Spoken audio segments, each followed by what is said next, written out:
Assalamualaikum warahmatullahi wabarakatuh.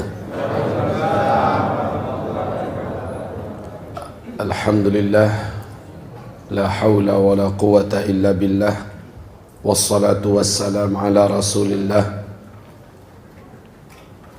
wa jami'is sahabah walladhina taba'uhum bi ihsan ila yaumil qiyamah. Amma ba'du. Qala Allah subhanahu wa ta'ala: Ya ayyuhalladzina amanu taqullaha haqqa tuqatih wa la tamutunna illa wa antum muslimun. Wa qala ya ayyuhan nasu taqu rabbakumul ladzi khalaqakum min nafsin wahidah wa khalaqa minha zawjaha wa batha minhuma rijalan katsira wa nisaa wattaqullaha alladzi tasaaluna bihi wal arham innallaha kana 'alaikum raqiba. Wa qala Ya ayyuhalladzina amanu taqullaha wa qulu qawlan sadida yuslih lakum a'malakum wa yaghfir lakum dhunubakum wa man yuti'illah wa rasulah faqad faza fawzan 'azima. Allahumma arhamna bil Qur'ani wa sadaqallahu al-azim. Wa qala an-nabi sallallahu alaihi wasallam satakununa junudan mujannadatan jundan bil Iraq wa jundan bil Syam wa jundan bil Yaman. Faqultu ikhtar li ya Rasulullah sallallahu alaihi wasallam. Qal alayka bisyam, alayka bisyam, alayka bisyam. Fa in abaitum fa alaykum bi yamanikum. Ibarallah, ma'asyiral muslimin yang kami muliakan. Ibnu Hawalah berkata, Rasulullah berkata, di akhir zaman nanti umatku akan terkelompok dalam 3 kekuatan. Satu kelompok kekuatan mereka berkumpul di Irak. Satu kelompok kekuatan mereka berkumpul di Syam. Satu kelompok kekuatan mereka berkumpul di Yaman. Abdullah ibnu Hawalah berkata, saya adalah di antara sahabat Nabi yang paling junior, yang paling kecil usia ketika Nabi melafazkan kalimat ini. Kemudian saya bertanya kepada Rasulullah, ya Rasulullah, kalau sempat zaman itu saya hidup dan menemukan masanya, kemanakah engkau suruh saya berpihak? Kemanakah engkau suruh saya bergabung? Nabi menjawab sallallahu alaihi wasallam, wajib engkau bergabung ke Syam. Alaika bisyam, wajib engkau bergabung ke Syam. 3 kali Nabi mengulangi, wajib engkau bergabung ke Syam. Fa in abaitum, maka jika kamu enggan, sulit menemukan jalan menuju Syam, susah betul, banyak penghalang, fa alaikum biyamanikum, maka pergilah, bergabunglah ke Yaman. Syam 3 kali Nabi perintahkan, ke Yaman 1 kali. Kaum muslimin, Nabi tidak merekomendasikan umatnya bergabung ke Irak. Di Irak, di awal hadis Nabi mengatakan umatnya di sana akan membentuk suatu kekuatan militer, junu dan mujannadatan. Tetapi di Irak itu bercampur banyak syubhat. Mujahidinnya ada, namun pengacaunya juga banyak, bermunculan dari negeri Irak. Maka untuk lebih hati-hati, umat tidak direkomendasikan oleh Rasulullah bergabung ke Irak. Ibarat yang kami muliakan, tentang negeri Syam sangat erat hubungannya dengan akhir zaman. Bahkan sentral akhir zaman itu pembicaraannya bukan di Mekah, bukan di Madinah, atau mentang-mentang kita orang Indonesia, bukan di negeri Nusantara ini. Tetapi sentral pembicaraan akhir zaman adalah di Syam. Syam itu 4 negara sekarang: Lebanon, Yordania, Syria, dan Palestina. Dua tempat terakhir, inilah tempat yang paling banyak mengukir sejarah sepanjang umur Islam ini ada, dan tempat yang paling strategis menentukan orang terbaik, orang terburuk di akhir zaman, juga di dua negeri terakhir, Suriah dan Palestina. Kaum muslimin yang kami muliakan, Nabi memerintahkan kita, jika tiba nanti masanya, kata Rasul, fitnah membara dalam bentuk pembantaian umat Islam. Dihancurkannya kota-kota di negeri Syam. Peperangan terjadi, pemaksaan akidah untuk pemurtadan juga masif. Pada saat itu semua terjadi, Rasul perintahkan agar umatnya ketika itu, seluruh yang ada di muka bumi, satu yang harus kalian lakukan, badiru bil a'mal, cepatlah, segeralah, berlomba-lombalah kalian memperbanyak amal-amal soleh kalian. Idza fasada ahlus Syam fala khaira fikum. Saksikan, jika sudah tiba tahun-tahun di mana negeri Syam dibuat rusak, penduduknya dirusak, kota-kotanya dirusak, peradabannya dirusak, peperangan menghancurkan segala-galanya di sana, fala khaira fikum. Kamu yang tinggal di belahan bumi manapun di bumi Allah ini, la khaira fikum. Tidak ada lagi kebaikan untuk kamu saat itu. Maksudnya apa? Hari-hari yang akan kamu jalani terus bergerak ke depan dengan berjalannya waktu, tidak ada hari yang lebih baik kecuali lebih buruk. Lebih buruk yang akan dihadapi oleh umat manusia, umat Nabi Muhammad di akhir zaman. Sejak Maret 2011, saat adanya ikut-ikutan Arab Spring, mulai dari Tunisia, tsunami-nya terus menyebar dan melebar sampai kepada Syria. Tapi Syria yang menunjukkan gelagat reaksi yang paling sadis, yang paling bengis, paling kejam oleh seorang Syiah Nusairiyah dari keturunan yang memang terkenal brutal kepada umat Islam, keturunan Asadiyah, Bashar Asad ini. Maka sejak itu sampai sekarang, drama pembantaian umat Islam Ahlus Sunnah wal Jamaah tidak pernah berakhir. Algojo dunia bergabung seluruhnya di Syam,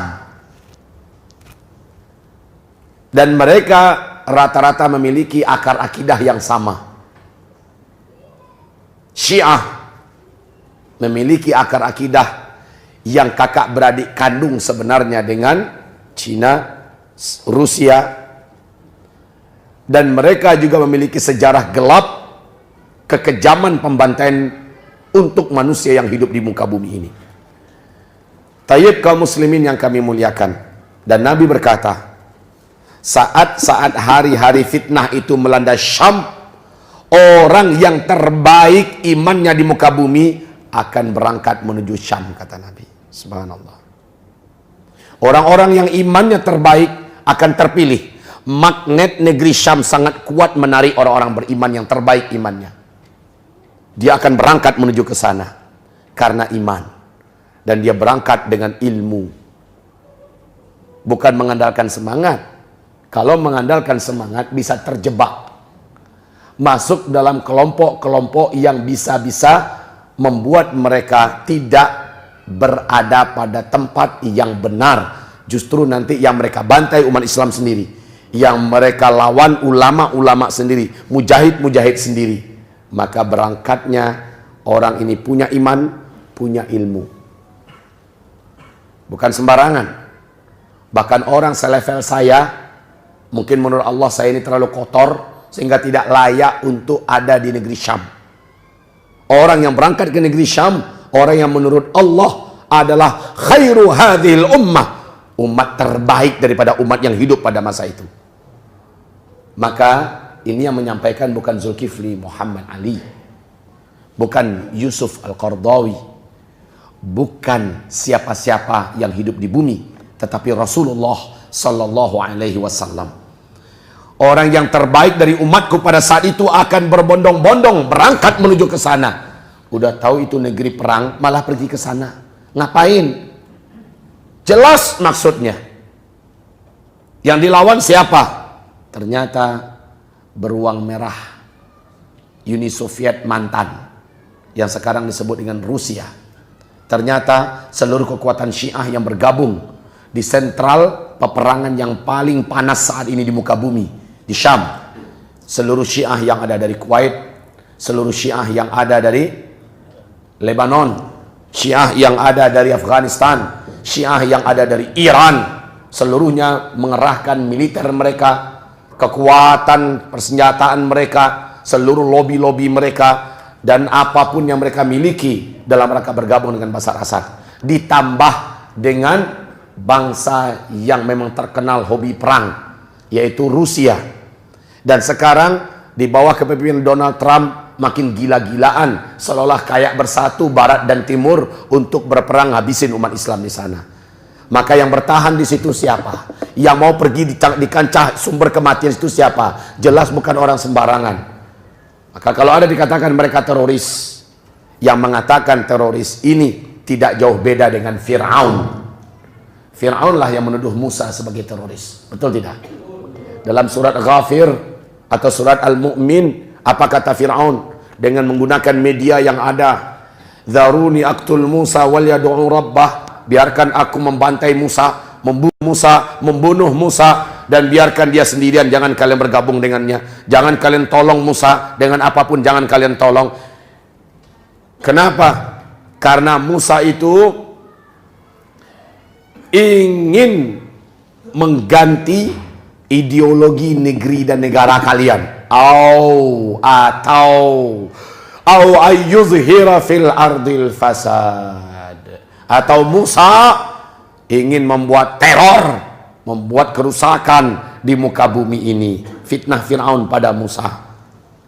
Tidak ada satupun orang yang ada di ruangan ini yang tidak tahu jahat mana, Musa atau Fir'aun. Jahat mana? Pertanyaannya salah. Kalau jahat mana berarti Musa juga jahat, Fir'aun jahat, kan begitu kan? Pertanyaannya salah, harus sensitif dong. Pertanyaan saya, mana yang jahat? Musa atau Fir'aun? Mana yang teroris? Yang membunuhin orang siapa? Yang dibunuh oleh Fir'aun siapa? Bani Israel. Tapi coba lihat Fir'aun cuap-cuap ke sana kemari. Musa itu teroris, Musa itu teroris, jangan berpihak dengannya, jangan bergabung dengannya, jangan bersamanya, jangan dibantu. Kami akan memburu Musa, kami akan nangkepin Musa, kami akan bunuh Musa. Ini fitnahnya Fir'aun. Mentang-mentang punya power, mentang-mentang punya kekuasaan, mentang-mentang punya tentara, mentang-mentang punya media, mentang-mentang lobbynya di seluruh dunia, lalu dia menyebarkan fitnah sesuka hatinya.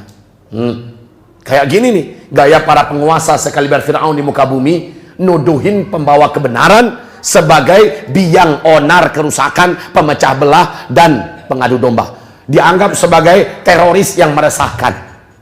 Ini bahasanya kalau diulang di negeri Amerika sekarang, diulang di Jerman sekarang, diulang di Rusia sekarang, diulang di Indonesia sekarang, nggak usah heran, Fir'aun juga kayak gitu kok. Bahasanya bakalan sama.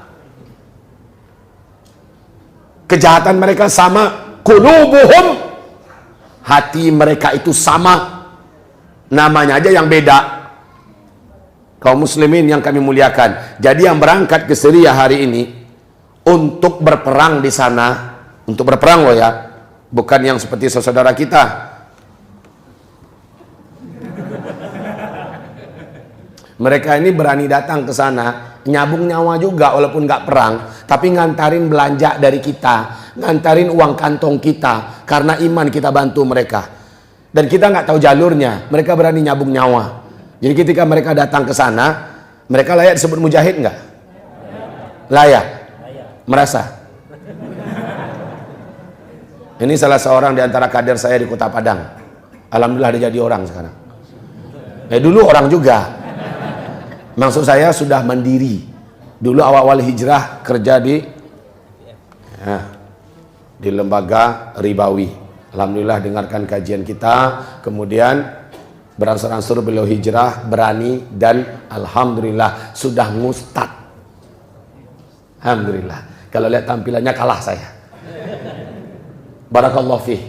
Dia berani mengantarkan belanja umat Islam di Indonesia ke sana bersama kawan-kawan. Tapi nggak ikut perang. Kalau ikut perang nggak boleh masuk ke Indonesia lagi, dijamin. Dijamin nggak boleh masuk. Kalau masuk langsung ke kandang Stumbin. Betul. Ikhwati fillah, yang berangkat berperang di kesana itu manusia terbaik. Kalau ini baru manusia baik nih. Kalau yang berangkat berperang ke sana manusia terbaik. Zulkifli Muhammad Ali nggak ada apa-apanya, lewat. Kenapa? Belum pernah menginjakkan kaki ini ke bumi yang paling mulia di akhir zaman. Ternyata bumi paling mulia di akhir zaman bukan Makkah, bukan Madinah, kata Rasul. Ketika hari-hari fitnah membungkus bumi di akhir zaman, maka ketahuilah iman pada hari itu adanya di Syam. Iman pada hari itu adanya di Syam, Syria, Palestina. Maka standar dan bentuk ideal daripada keimanan adalah di negeri Syam. Kita sholat isya dulu, habis itu kita sambung. Tadi saya nelpon Pak Supriyadi, Pak, jadi acara malam ini Pak. Kata beliau, jadilah Pak Ustadz. Pak Ustadz di mana sekarang? Udah dekat dengan kantor BPK. Macet total Pak. Pak, suara saya udah sakarat. Gimana kira-kira? Masih dilanjutkan ini atau tidak Pak? Kata beliau, bagaimana kira-kira menurut Ustadz? Maghrib bisa aja Pak ya. Sampai maghrib bisa aja. Tapi saya punya kebiasaan yang tidak bisa dirubah sampai sekarang. Kalau udah naik mimbar tuh susah turunnya. Nah udah, sekarang kita sholat isya. Ba'da isya kita lanjutkan. Ya. Subhanakallahumma bihamdika asyhadu an la ilaha illa anta astaghfiruka wa atubu ilaik. Assalamualaikum warahmatullahi wabarakatuh.